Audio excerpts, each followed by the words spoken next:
Hello friends, क्या हाल है आप लोगों के। आई होप आप लोग बहुत अच्छे से पढ़ाई कर रहे होंगे। ये जो मेरी पर्टिकुलर क्लास है ये बेसिकली जो उन बच्चों के लिए जो अगस्त में इस बार एग्ज़ाम्स दे रहे हैं सीए इंटर के, और जो आईसीएआई ने अभी तक जो अपना आरटीपी इशू किया है फॉर द अगस्त एग्ज़ाम्स के लिए, उनके मैं आज आपको एमसीक्यूज़ कराने वाला हूँ जो आईसीएआई ने अपने आरटीपी में दिए हैं। बहुत बच्चों के डाउट्स आ रहे थे, सर एक बार जो भी आरटीपीज़ के जो भी एमसीक्यूज़ हैं एक बार हमें करवा दीजिए। तो मैं स्टार्ट करता हूँ आपके साथ। देखो, जो पहला पहला क्वेश्चन है आरटीपी का वो ये है। वो कहता है कि मिस्टर सार्थक एज 37 ईयर्स, जो एक शेयर ब्रोकर है, sold a building to his friend Anay who is a dealer in automobile spare parts for ₹1,20,000 on 10/11/2019 when the stamp duty value was 150 lakh.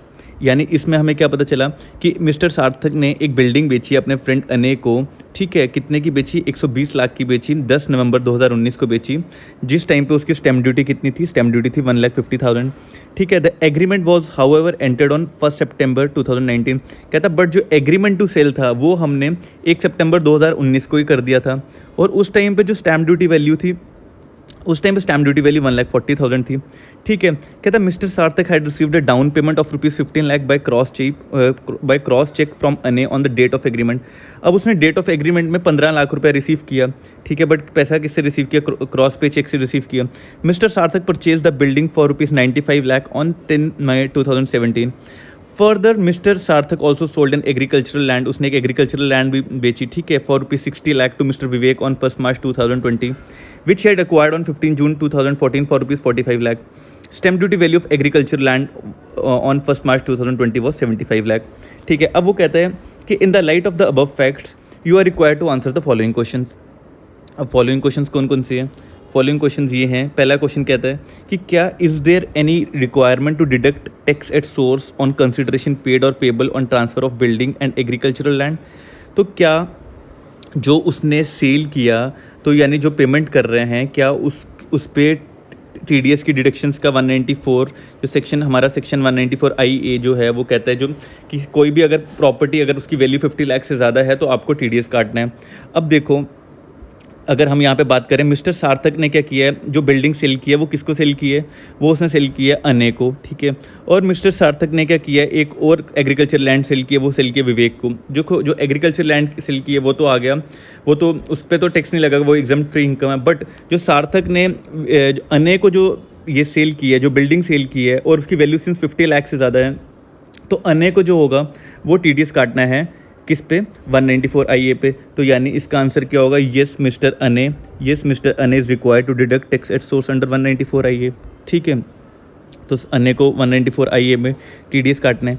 तो ये बिल्कुल क्लियर हो गया आपको पहला वाला पॉइंट। ठीक है, तो इसका क्या आंसर आएगा? इसका आंसर आएगा बी। अब हम आगे चलते हैं। कहता है सेकंड क्वेश्चन कहता है in respect of transfer of building capital gains chargeable to tax in the hands of mister Sarthak would be. ठीक है, मिस्टर सार्थक के हैंड्स में कैपिटल गेन टैक्स कितना होगा? देखो मेरी बात देखो, अब ध्यान से सुनो। इसमें मिस्टर सार्थक ने जो एग्रीकल्चर लैंड सेल की उस पर तो टैक्स की बात नहीं आएगी, वो तो उस पर तो टैक्स की बात नहीं आएगी। बट जो उसने सेल की एक प्रॉपर्टी, और प्रॉपर्टी कितने की सेल की है? प्रॉपर्टी उसने सेल की 1,20,000 की। बट एक रूल है, वो कहते हैं कि हमें जो है प्रॉपर्टी के केस में स्टैम्प ड्यूटी वैल्यू तब लेनी है अगर जो आप कंसिडरेशन है अगर वो कम होगी। बट हाँ, अगर हम वैल्यू जो है डेट ऑफ एग्रीमेंट की भी तब ले सकते हैं। ये एक अमेंडमेंट है कि अगर हम डेट ऑफ एग्रीमेंट की भी वैल्यू ले सकते हैं इवन, बट प्रोवाइडेड जो आपको पैसा है वो अकाउंट पे चेक से आना चाहिए या net banking through, internet banking channel के थ्रू आना चाहिए। उसमें क्रॉस पे चेक नहीं लिया। यानी यहाँ पे अगर क्रॉस चेक लिखा हुआ है तो यानी जो क्रॉस चेक के थ्रू आपने 15 लाख की पेमेंट रिसीव की और उस दिन स्टैम्प ड्यूटी वैल्यू 1,40,000 थी, हम वो नहीं ले सकते। हमें 1,50,000 ही लेनी पड़ेगी क्योंकि जो पेमेंट है वो क्रॉस पे चेक से आई है और क्रॉस पे चेक जो है वो इसमें फॉल नहीं करता। तो यानी जो 1,50,000 हमें पैसा आया वो हमारी stamp duty value of consideration हो जाएगी। तो यानी हमारी कंसिडरेशन कितनी हो जाएगी? 1,50,000 हो जाएगी। ठीक है, और हमें हमारी कॉस्ट ऑफ एक्विजिशन कितनी है? हमारी कॉस्ट ऑफ एक्विजिशन जो है वो कहता है कि वो क्वेश्चन में कहाँ का है, वो कहा है कि मिस्टर सार्थक ने कितने की परचेज़ की है बिल्डिंग? मिस्टर सार्थक ने परचेज़ की है, mister Sarthak purchase the building for 95 lakh, यानी उसने 95 लाख की परचेज़ की है। तो 95 लाख की परचेज़ की है और 17-18 का इंडेक्स कितना है? वो 272 है। ठीक है, और बेच कब रहा है? वो 19-20 में बेच रहा है। कितने की बेच रहा है? 289 की बेच रहा है। तो यानी 95 divided by 272 into 289, that comes out to be 100.93, ठीक है। और वो बेच कितने की रहा है, वो बेच रहा है 150 की, तो यानी 49.06, जो 49.06 है वो हमारा आ जाएगा कैपिटल गेन, ठीक है। अब हम देखते हैं 49.60 आंसर है या नहीं है, तो ये इसका आंसर आ जाएगा 49.06, आंसर ए इसका आंसर आ जाएगा 49.06250 is our long term capital gain. अब हम चलते हैं आगे अपने थर्ड पार्ट में, फर्स्ट क्वेश्चन के थर्ड पार्ट में कहता है assuming that mister Sarthak has other income exceeding basic exemption limit, the tax payable excluding surcharge and health education cess on transfer of building and agricultural land would be. कहता कि अगर mister सार्थक की कोई other income जो है वो basic exemption से ज़्यादा अगर एक्सीड कर रही है, ठीक है, तो यानी इन्होंने ये चीज़ इसलिए बोल दी कि आपकी जो बेसिक एग्जाम्पशन लिमिट है उससे ज़्यादा ही आपकी बाकी इनकम है, तो बताओ उसको कितना टैक्स पे करना पड़ेगा on transfer of building agricultural land. तो यानी आपको कितना पे करना पड़ेगा, अब आपको पता है कि सिंपल सी बात है, जो एग्रीकल्चरल लैंड है उस पर वो तो एग्जाम फ्री होगी, ठीक है। तो यानी हमें सारा का सारा टैक्स किस पे करना पड़ेगा, हमें टैक्स पे करना पड़ेगा बिल्डिंग पे, और बिल्डिंग पे सिंस ये लॉन्ग टर्म है तो कौन सा सेक्शन लग जाएगा, सेक्शन 112 लग जाएगा। 112 कहता है कि जो भी लॉन्ग टर्म कैपिटल गेन होगा वो 20% के हिसाब से टैक्स होगा। तो यानी अभी हमने पिछले पार्ट में ऑलरेडी निकाला कि हमारा लॉन्ग टर्म कैपिटल गेन कितना, वो आया हमारा 4906250, ठीक है। अब हम अगर 4906250 पे अगर हम 20% करते हैं, और क्वेश्चन आपको स्पेसिफिकली कह रहा है कि excluding surcharge and health cess, मतलब उसके अलावा आपका कितना टैक्स बनता है, तो यानी अगर हम 4906250 इंटू 20% करते हैं तो हमारा जो आंसर 981250 पार्ट सी वो हमारा इसका आंसर होगा, ठीक है। आई होप आपको क्लियर हो रहा होगा। हम चलते हैं इसी का फोर्थ पार्ट क्वेश्चन 1 का फोर्थ पार्ट पे। In respect of purchase of building from mister Sarthak, income chargeable to tax in the hands of mister Anay, ठीक है। एक सेक्शन होता है सेक्शन 56(2)(10), वो कहता है कि अगर आपने कोई भी जो consideration in the value of property, अगर आपने वो जो आप कंसिडरेशन है वो अगर स्टैम्प ड्यूटी वैल्यू से आप जो आपको अगर उसकी स्टैम्प ड्यूटी वैल्यू अगर 100 है और आप जो अगर उसका पैसा रिसीव कर रहे हैं वो कम रिसीव कर रहे हैं, तो हम आपको क्या कहेंगे, हम 56(2)(10) के हिसाब से आपको टैक्स लगा देंगे। उसमें अगर मैं प्रॉपरली एक्चुअल उसके वर्ड्स पे आ जाऊँ तो 56(2)(10) कहता है कि अगर आपने जो पैसा रिसीव कर रहे हो और जो उसकी स्टैम्प ड्यूटी वैल्यू की कंसिडरेशन है वो उसमें अगर 50,000 से ज़्यादा का डिफरेंस है तो हम मानेंगे कि यहाँ ये इनएडिक्वेट कंसिडरेशन है। तो जो भी डिफरेंस होगा वो 56(2)(10) के हिसाब से जो परचेज़ कर रहा होगा उसके हाथ में टैक्स लग जाएगा। अब अगर हम यहाँ पे देखने वाली बात ये है कि जो इमूवेबल प्रॉपर्टी की वैल्यू कितनी है, इमूवेबल प्रॉपर्टी की वैल्यू जो है वो है 1,50,000, ठीक है, 1,50,000, और जो वो पेमेंट कितनी कर रहा है उसकी पेमेंट कर रहा है 1,20,000। तो यानी जो 30 लाख रुपीज़ होगा, 30 लाख जो होगा वो 56(2)(10) के हिसाब से मिस्टर अनाय के हाथ में टैक्सेबल हो जाएगा। तो यानी इसका आंसर क्या होगा, इसका आंसर होगा 30 लाख पार्ट बी, ठीक है। आई होप ये क्वेश्चन 1 आपको बहुत अच्छे से क्लियर हो गया होगा। अब हम चलते हैं क्वेश्चन नंबर 2 में। कहता है mister Hardik age 45 years is appointed as senior executive officer in Sky India limited.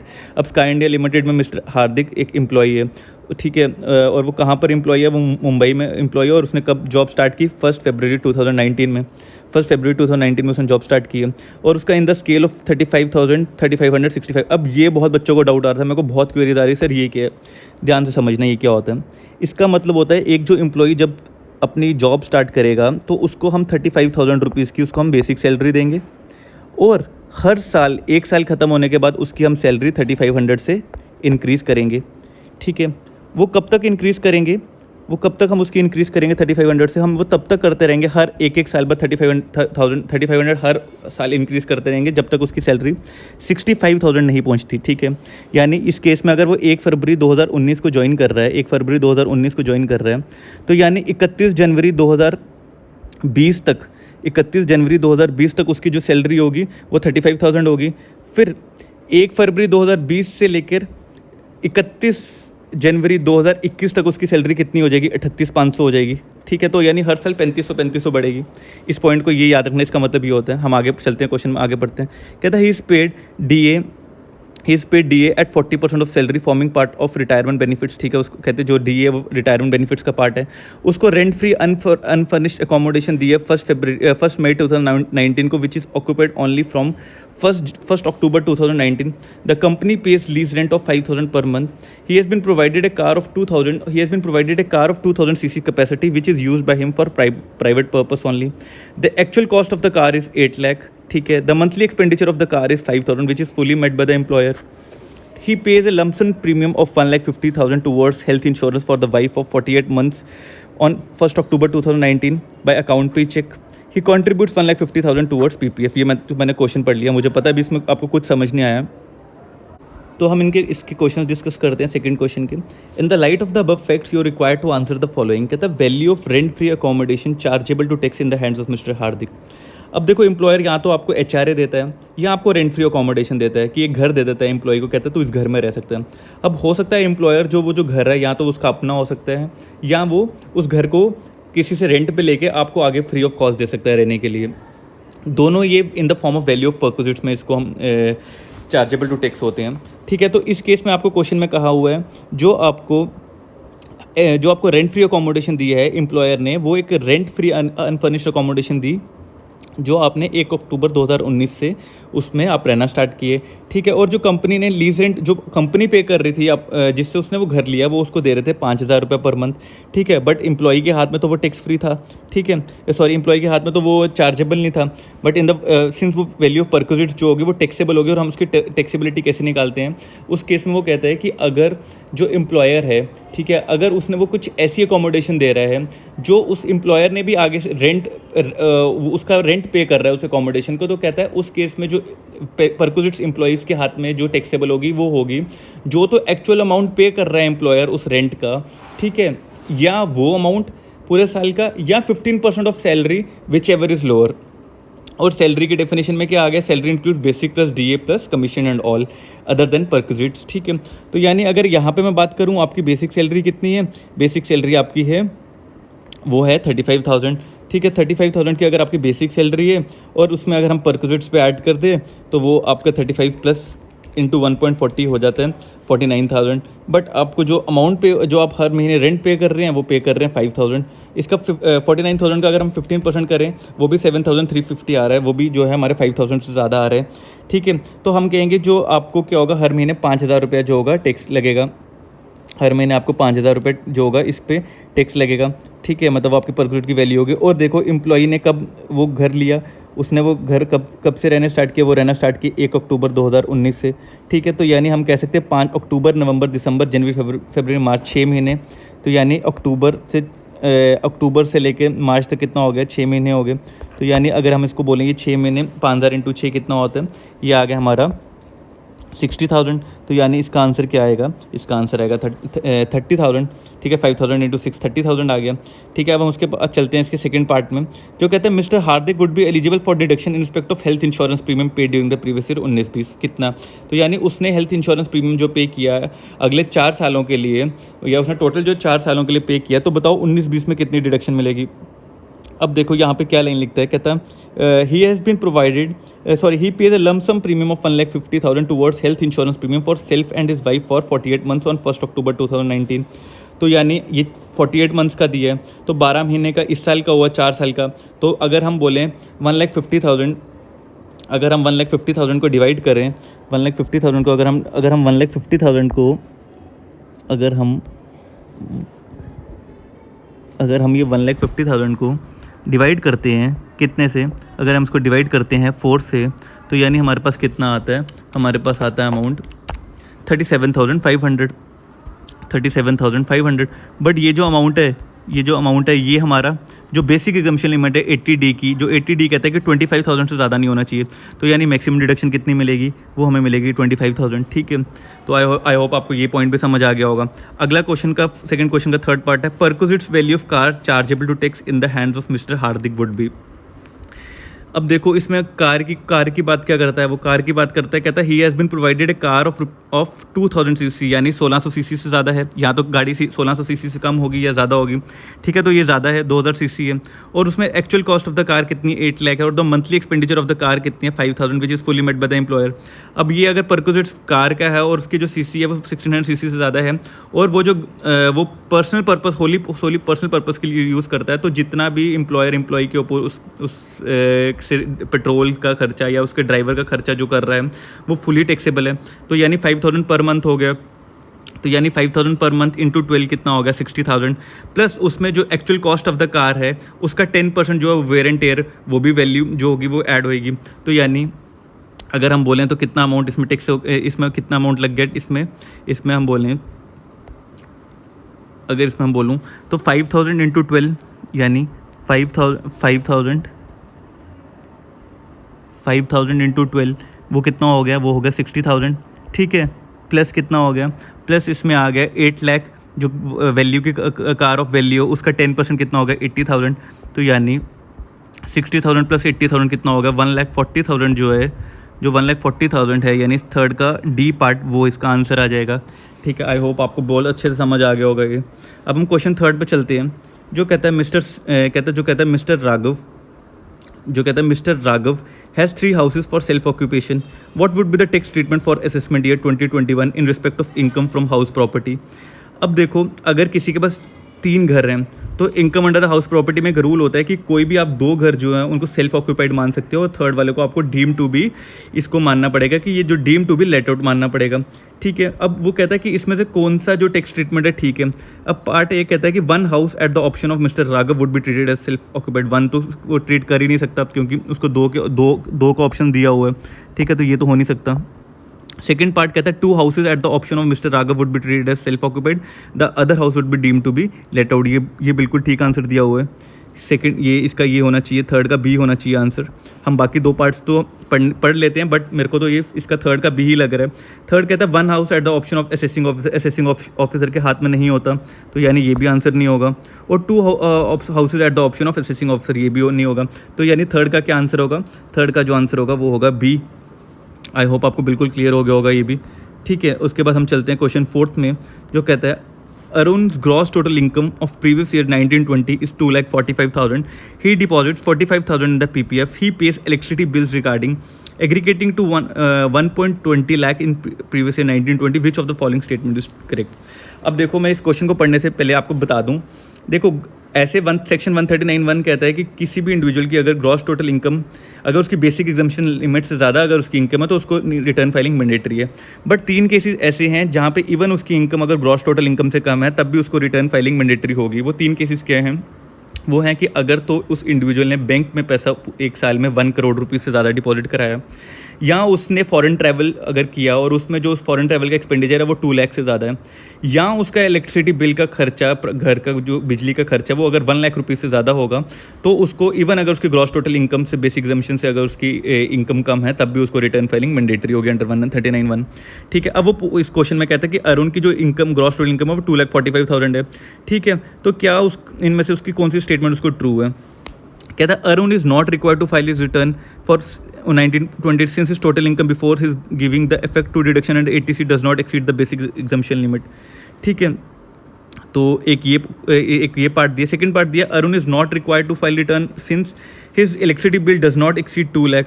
2 lakh के तो लिमिट नहीं है, अगर 1 लाख से ज़्यादा इलेक्ट्रिसिटी बिल है तो रिटर्न फाइलिंग मैंडेटरी है, और यहाँ पे 1,20,000 उसने 1,20,000 जो है इलेक्ट्रिसिटी बिल जमा किया हुआ है, ठीक है। उसने इलेक्ट्रिसिटी बिल जो है 1,20,000 डिपॉजिट कराया हुआ है। तो इसका सी पार्ट कहता है Arun is not required to file his return, तो ये भी नहीं हो सकता क्योंकि रिटर्न फाइलिंग तो मैंडेटरी है ही है इसमें, तो यानी ये वाला पार्ट भी नहीं इसमें हो सकता। फोर्थ पार्ट में कहता है Arun is required to file his return of income under 139(1) since his electricity bill exceed 1 lakh for 1920, तो इसका यही आंसर होना चाहिए क्योंकि उसने जो साल में अपना इलेक्ट्रिसिटी बिल है वो 1 लाख से ज़्यादा पे किया, और अगर आपने 1 लाख से ज़्यादा अपना इलेक्ट्रिसिटी बिल पे किया तो आपको 139(1) में रिटर्न फाइलिंग मैंडेटरी है, तो यानी इसका आंसर डी होना चाहिए, ठीक है। अब मैं अगले क्वेश्चन पे चलता हूँ, क्वेश्चन 5 में, जो कहता है mister Ritvik has purchase his first house in Gwalior for self occupied on 5 April 2019 फॉर 45 lakh for which the stamp duty value being the same is with bank loan sanctioned on 30th March 2019 and disbursed on 3 April 2019. He paid interest of rupees 3.80 lakh during the previous year 1920. What is the tax treatment of interest paid by him? अब देखो, इसमें इस question को पढ़ने से पहले मैं आपको एक चीज़ बताता हूँ। देखो कि सेक्शन 24 में आपको जो इंटरेस्ट की लिमिट है वो 2 लाख रुपीज़ की है, बट एक डिडक्शन है सेक्शन 80 EEA की जो कहती है कि अगर आपने कोई हाउसिंग के लिए अगर आपने कोई लोन लिया है और उस घर की जो स्टैम्प ड्यूटी वैल्यू है 45 लाख से ज़्यादा नहीं है, और वो जो लोन है वो अगर आपने 19-20 में सेंक्शन किए हैं, ठीक है, 19-20 में सेंक्शन किया है, करवाया है बैंक से, तो आपको क्या होगी, आपको एक्स्ट्रा डिडक्शन मिल जाएगी। कितने तक की आपको एक्स्ट्रा डिडक्शन मिल जाएगी? अप टू 1.5 लाख की। ठीक है, ये बात बिल्कुल क्लियर है। तो इसमें क्या, इस क्वेश्चन में क्या हुआ, इसमें उसने जो स्टैम्प ड्यूटी वैल्यू है वो 45 लाख तक की है, बिल्कुल ठीक है, स्टैम्प ड्यूटी वैल्यू 45 लाख की है।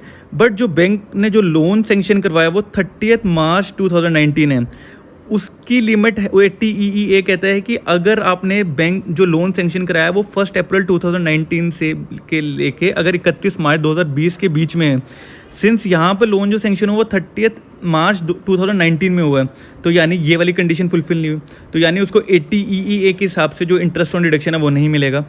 तो कितना उसको मिलना चाहिए सेक्शन 24 के हिसाब से, अगर उसने जो 2 लाख मैक्सिमम है वो मिल जाएगा। तो यानी इसमें फिफ्थ में interest of ₹2 lakh allowable under section 24, ये आंसर होना चाहिए। बाकी interest on 2 lakh under 24 and 1.8 lakh ये भी नहीं हो सकता। सी में वो कह रहा है 1.5 लाख, 80 में तो मिल ही नहीं सकता, क्योंकि सिंस लोन जो सेंक्शन हुआ है वो 19-20 के बजाय 18-19 में हुआ है। ठीक है, तो यानी इसका आंसर क्या होगा? इसका आंसर ए होगा। अब हम चलते हैं क्वेश्चन नंबर 6 में। ठीक है, जो लास्ट क्वेश्चन है इसका आपका ऑब्जेक्टिव टाइप्स का। क्वेश्चन 6 कहते हैं during the previous year 1920 mister Ranjeet has short term capital gain of ₹95 lakh taxable under section 111A, long term capital gain of 110 lakh under 112A and business income of 90 lakh, which of the following statement is true. अब मैं आपको एक चीज़ बताता हूँ, जो surcharge की बात है, ये निर्मला सीतारमन जी ने ऑर्डिनेंस बिल में ये चीज़ लाई थी। उन्होंने कहा कि जो भी इंडिविजुअल है अगर उसकी टोटल इनकम जो है वो 50 लाख से ज़्यादा एक्सीड करती है तो उसको 112 उसको सरचार्ज जो है वो 10% पे करना है, अगर उसकी इनकम जो है 50 लाख से एक्सीड करती है। और अगर उसकी इनकम जो है वो 1 करोड़ से एक्सीड करके 2 करोड़ तक है तो उसको 15% सरचार्ज पे करना है। और अगर उसकी 2 करोड़ से लेकर 5 करोड़ तक है तो उसको 25% सरचार्ज पे करते हैं। और अगर एक्सीडिंग 5 करोड़ है तो उसको 37% ऑफ टैक्स जितना बनेगा उस पर सरचार्ज पे करना है। बट उसमें उन्होंने एक कंडीशन और लगाई कि जो 111A और 112A है उसमें मैक्सिमम सरचार्ज आपको 15% ही देना है। यानी अगर आपकी अब जो 15% की लिमिट क्या है वो है अगर आपकी इनकम जो है वो 1 करोड़ से 2 करोड़ के बीच में, यानी इवन अगर आपकी 50 करोड़ भी इनकम 111A से या 112A से होगी आपको सरचार्ज तब भी आपको कितना पे करना है, आपको 15% ही पे करना है। प्लस उन्होंने ये भी कहा कि अगर 112A और 111A की इनकम के कारण आपकी जो बाकी बिजनेस इनकम वगैरह है वो भी अब देखो ऐसा समझो, अगर आपकी business income for example 50 lakh है और आपकी 112A की इनकम 2 करोड़ है, तो ये तो अब ये तो 2 करोड़ टोटल 2 करोड़ 50 लाख हो गया। तो यानी अब आपका हो गया कि इस पर सरचार्ज जो है वो 25% के हिसाब से लगना चाहिए। बट यहाँ पर इन्होंने कहा कि अगर आपकी बिजनेस इनकम यहाँ पे सिर्फ 50 लाख की थी, बाकी इनकम आपकी 112A की है, तो यानी सिंस 112A की इनकम के कारण आप एक्स्ट्रा बड़े स्लैब में आ रहे हो, तो हम आपको कहेंगे नहीं, आपको जो मैक्सिमम सरचार्ज है वो 15% के हिसाब से पे करना है। ठीक है, तो इस वाले क्वेश्चन में उन्होंने कहा कि जो उसकी बिजनेस इनकम है वो सिर्फ 90 लाख रुपए की है, यानी 50 लाख से ज़्यादा जो है वो कितनी है, वो 50 लाख से ज़्यादा है बट 1 करोड़ से कम है, तो यानी उस पर यहाँ पे उसका सरचार्ज कितना बनता था, 10% बनता था। बट मैक्सिमम कितना सरचार्ज बन सकता है, 15% बन सकता है। और बाकी इनकम उसकी 110 कितनी 1 करोड़ 10 लाख जो 112A से थी, और 95 लाख जो थी वो 111A की थी, यानी जो टोटल इनकम जो थी उसकी वो 2 करोड़ से ज़्यादा एक्सीड कर रही थी। ठीक है, बट हम उसको कहेंगे कि सिंस यहाँ पे जो आपकी इनकम है वो बिजनेस बाकी इनकम्स के कारण एक्सीड कर रही है, तो जो आपको मैक्सिमम सरचार्ज है वो कितना पे करना पड़ेगा, वो 15% पे करना पड़ेगा। तो यानी इसमें क्या होगा, कहता है जो सरचार्ज पहला पार्ट में पढ़ रहा हूँ, 6 का पहला पार्ट पढ़ रहा हूँ, सरचार्ज है 25% is leviable on income tax computed on total income of 2.95 crore since total income exceeds 2 crore. ये नहीं होगा, क्यों? क्योंकि जो उसकी इनकम एक्सीड कर रही है 2 करोड़ से ज़्यादा, वो एक्सीड कर रही है ड्यू टू 111A और 112A, और 111A और 112A के कारण अगर इनकम एक्सीड करती है तो मैक्सिमम सरचार्ज जो है वो 15% ही लगता है। तो यानी ये तो हो नहीं सकता। ए पार्ट। बी पार्ट करता है surcharge at 15% is leviable on income tax computed on total income of 2.95 crore. इसका आंसर यही होना चाहिए पार्ट बी। क्यों? क्योंकि जो सरचार्ज जो होगा मैक्सिमम 15% ही लगेगा अगर आपकी 112A और 111A की इनकम है, और वो जो इनकम अगर वो एक्सीड भी कर रही है बट हम आपसे 15% से ज़्यादा नहीं लेंगे। ठीक है, तो यानी और सी पार्ट वो कहता है surcharge at 15% is leviable in respect of income tax computed on capital gain of 2.05 crore and inspect of business income ना वो अलग अलग पे नहीं लगेगा, अगर टोटल इनकम पे ही आपको सरचार्ज देना पड़ेगा, अलग पे 25 और 15 नहीं लगेगा। और डी पार्ट वो कहता है surcharge at 15% leviable in respect of income tax computed and capital gain of 2.05 crore and surcharge of 10%, ये भी नहीं लगेगा। तो यानी इसका आंसर क्या होगा, इसका आंसर होगा सिक्स्थ का बी पार्ट होगा, क्योंकि टोटल सरचार्ज होगा 15% ही लगेगा। विद दिस फ्रेंड्स, मैंने ये इस बार ICAI ने बहुत अच्छे और बहुत टफ क्वेश्चन पूछ रहे हैं आपसे, तो इनको बहुत डिटेल और अच्छे से करके जाओ। बहुत बार क्या होता है इंस्टीट्यूट सेम वैसा का वैसा ही क्वेश्चन उठा लेता है, और बड़ी बार क्या होता है बच्चा जब RTPC के क्वेश्चन नहीं करके जाता तो उसको बाद में रियलाइजेशन होता है कि मैंने ये क्वेश्चन नहीं किया। अगर वो करके जाता तो उसको मिनिमम 8 to 10 मार्क्स वहीं सेम अगर उसने पढ़ा हो तो वो कर पाता है। ठीक है, with this friends, thank you so much, motivated रहिए और अच्छे से पढ़ाई कीजिए।